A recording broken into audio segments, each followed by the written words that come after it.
మనం గణనీయంగా అధిగమించడం మనందరికీ గర్వకారణం. నూతనంగా 17 మెడికల్ కాలేజీల నిర్మాణాలు చేపడుతున్నాం. మెడికల్ విద్యను విస్తరించేందుకు కొత్తగా 9 ప్రభుత్వ medical college, 16 nursing college, 28 paramedical కాలేజీలు ప్రారంభించబడ్డాయి. చికిత్స ఆధారిత వ్యవస్థ నుంచి నిరోధక వైద్య సేవల వైపు మార్పును తీసుకొని వస్తున్నాం. ఈ బడ్జెట్లో వైద్య మరియు ఆరోగ్య శాఖకి 13,679 కోట్ల రూపాయలు ప్రతిపాదిస్తున్నాం. ఉద్యోగులు, ఉపాధ్యాయులు, పెన్షనర్ల సంక్షేమం. కొన్ని దశాబ్దాల నుంచి ప్రభుత్వ ఉద్యోగులు మరియు పెన్షనర్లు ఎదురు చూస్తున్నటువంటి నగదు రహిత ఆరోగ్య భద్రతా పథకాన్ని ప్రారంభిస్తున్నాం.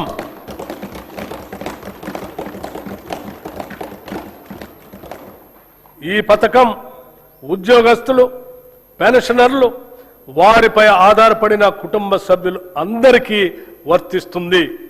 ఇది ప్రభుత్వ ఉద్యోగస్తులకి, పెన్షనర్లకి ఈ ప్రభుత్వం కల్పిస్తున్న భద్రత మరియు భరోసా.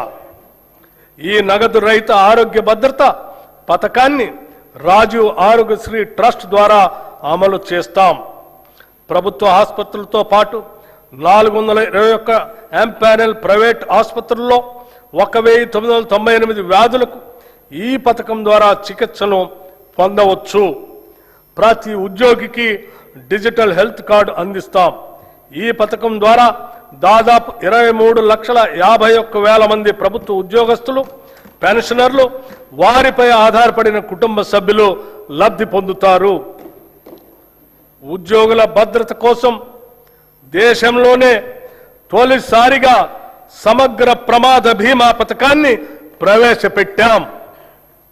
ఈ పథకం ద్వారా రాష్ట్రంలో పనిచేస్తున్న ప్రభుత్వ ఉద్యోగులు, పెన్షనర్లు ప్రమాదవశాత్తు దురదృష్టంగా మరణిస్తే 1,20,00,000 రూపాయల ప్రమాద బీమా వర్తిస్తుంది.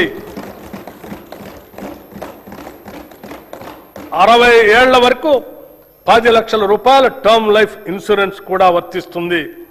విమాన ప్రమాదంలో మరణిస్తే అదనంగా 2 కోట్ల రూపాయలు అదనపు కవరేజ్ లభించే విధంగా ఈ పథకాన్ని రూపకల్పన చేశాం.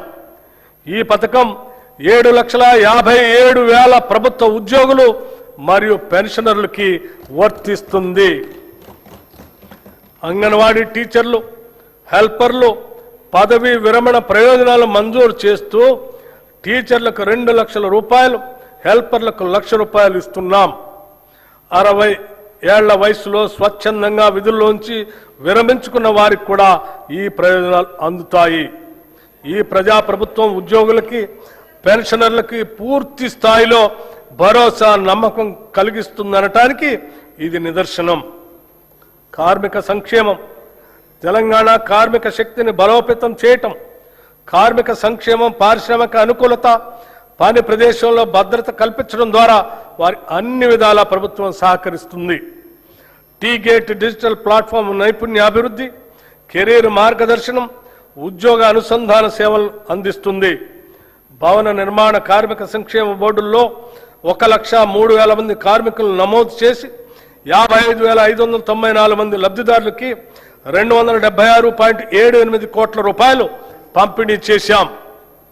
సీఎం ఓవర్సీస్ ఎంప్లాయ్మెంట్ ప్రోగ్రాం రాష్ట్ర యువతకి సురక్షితమైన విదేశీ ఉపాధి అవకాశాలు కల్పించేందుకు వీలుగా ఏర్పాటు చేసిన Telangana overseas man power company limited ద్వారా UAE, Germany, Japan, UK, Canada వంటి 16 దేశాల్లో సుమారు 13,930 మంది యువతకు ఉద్యోగ అవకాశాలు కల్పించింది. ఈ కార్యక్రమాన్ని మరింత సమర్థవంతంగా నిర్వహించేందుకు వీలుగా CM overseas employment ప్రోగ్రాంని ప్రారంభిస్తున్నాం.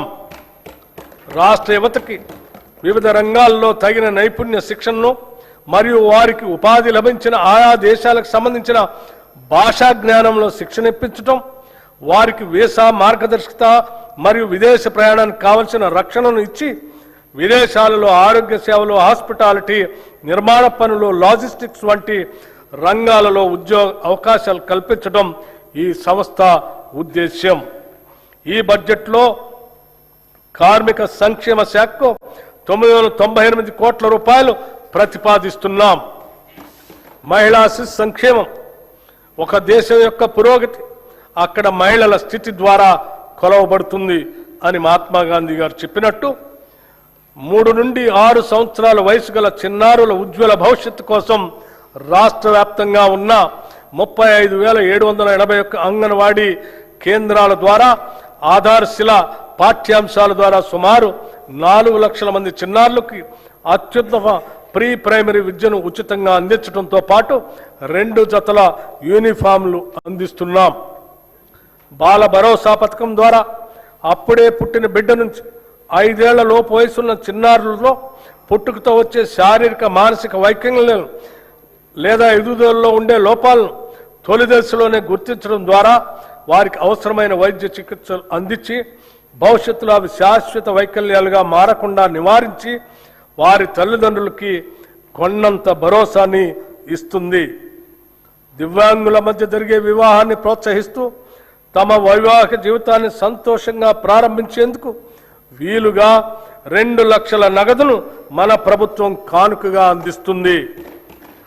State nutrition mission ద్వారా మన పట్టణాల్లోని పేదలకు అదనపు పౌష్టికాహారాన్ని అందించే లక్ష్యంతో ఈ ఏడాది కొత్తగా 274 మొబైల్ అంగన్వాడీ కేంద్రాలను ఏర్పాటు చేయబోతున్నాం.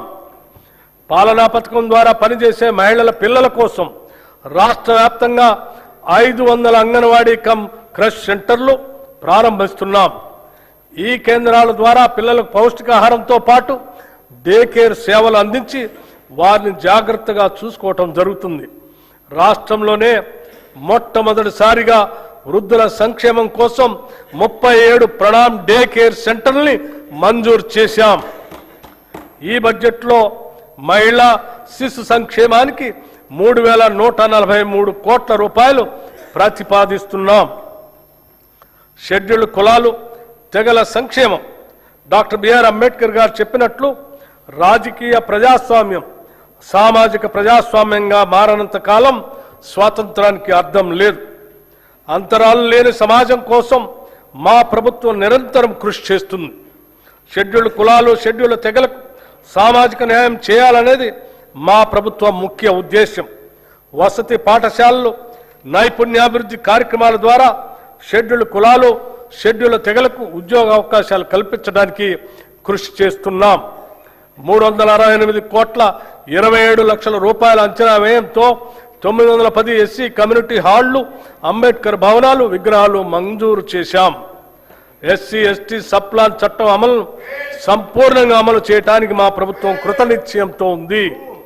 మా ప్రభుత్వం ఏర్పడిన నాటికి 2023-24 ఆర్థిక సంవత్సరం నాటికి సప్లాన్ చట్ట ప్రకారం ఖర్చు చేయాల్సిన నిధుల్లో ఎస్సీలకు చెందిన 13,617 కోట్లు, ఎస్టీలకు చెందిన 1,317 కోట్లు, మొత్తం 14,934 కోట్లు ఖర్చు కాకుండా ఉంది.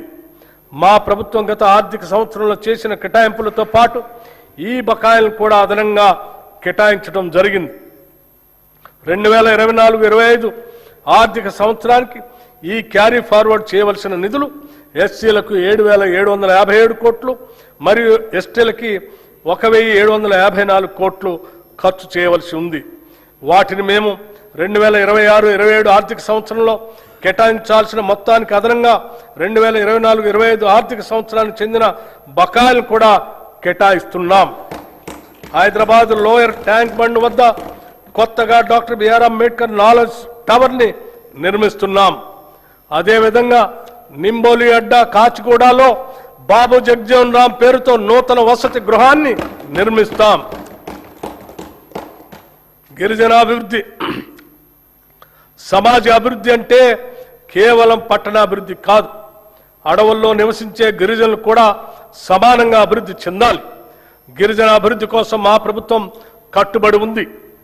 ములుగు జిల్లాలో Sammakka Saralamma central tribal university స్థాపన, వివిధ గిరిజన వర్గాల అభ్యున్నతి కోసం 3 ప్రత్యేక కార్పొరేషన్ల ఏర్పాటు, జీసీసీ గిరి బ్రాండ్ ఉత్పత్తుల ప్రోత్సాహం, గిరిజన గ్రామాల్లో ఆదివాసీ సేవా కేంద్రాల ఏర్పాటుకు ప్రణాళికలు సిద్ధం చేస్తున్నాం. గిరిజనులు సేకరించే అటవీ ఉత్పత్తులకు న్యాయమైన ధరలు కల్పించడం ద్వారా తెలంగాణ గిరిజన సహకార సంస్థ వారి జీవనోపాధి అవకాశాలని మెరుగుపరుస్తుంది. ఈ బడ్జెట్లో షెడ్యూల్డ్ కులాల సంక్షేమానికి 11,784 కోట్ల రూపాయలు, షెడ్యూల్ తెగల సంక్షేమానికి 7,937 కోట్ల రూపాయలు ప్రతిపాదిస్తున్నాం. వెనుకబడిన తరగతుల సంక్షేమం రాష్ట్ర జనాభాలో సుమారు 50% వెనుకబడిన తరగతుల వారు బీసీలు ఉన్నారు. రాష్ట్ర అభివృద్ధిలో వారి కీలక పాత్రను గుర్తించిన ప్రభుత్వం విద్య, నైపుణ్యాభివృద్ధి, పారిశ్రామిక సాధికారిత, గ్లోబల్ అవకాశాలు, సాంప్రదాయ వృత్తుల రక్షణకు గౌరవం కల్పిస్తూ భద్రతతో కూడిన జీవనాన్ని అందిస్తుంది.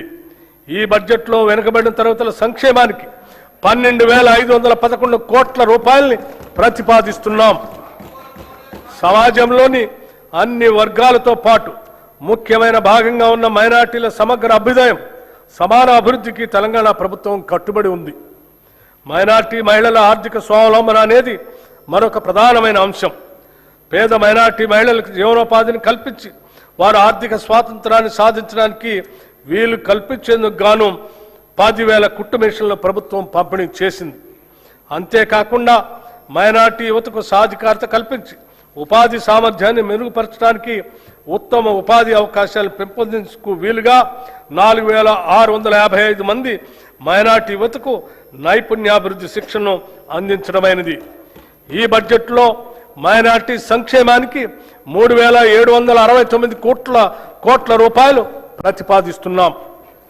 రాజీవ్ యువ వికాసం SC, ST, BC, minority, OC వర్గాలకు చెందిన యువతను ఆర్థిక సహాయం అందించే లక్ష్యంతో తెలంగాణ ప్రభుత్వం రాజీవ్ యువ వికాస పథకం అనే ప్రతిష్టాత్మక కార్యక్రమాన్ని ప్రవేశపెట్టింది. వారిలో ఆర్థిక స్వయం సమృద్ధిని, వ్యవస్థాపక సామర్థ్యాలను పెంపొందించడానికి సంబంధిత కార్పొరేషన్ల ద్వారా ఈ పథకం అమలు చేయబడుతుంది. ఈ పథకం అమలుకు 6,000 కోట్ల రూపాయలు ఈ బడ్జెట్లో ప్రతిపాదించాం.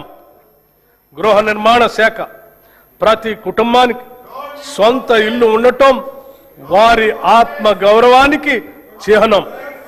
దీనిని గుర్తించి ప్రభుత్వం ఇందిరమ్మ ఇళ్ళు అనే పవిత్రమైన ఒక బృహత్తర కార్యక్రమాన్ని ప్రారంభించింది. దీనికోసం పేద కుటుంబాలకు వారి సొంత స్థలాల్లో ఇళ్ల నిర్మాణం కోసం లబ్ధిదారులకి ఒక్కొక్క ఇంటికి 5 లక్షల రూపాయలు ఆర్థిక సహాయం అందిస్తున్నాము. ఈ పథకం కింద ప్రభుత్వం 4,50,000 ఇళ్లను మంజూరు చేసింది. ప్రతి అసెంబ్లీ నియోజకవర్గంలో అర్హత కలిగిన అన్ని వర్గాల వారికి ఈ ఇళ్లు కేటాయించబడతాయి. గిరిజన జనాభా ఉన్న ప్రాంతాలకు ప్రత్యేక ప్రాధాన్యత ఇస్తూ ప్రతి నియోజకవర్గానికి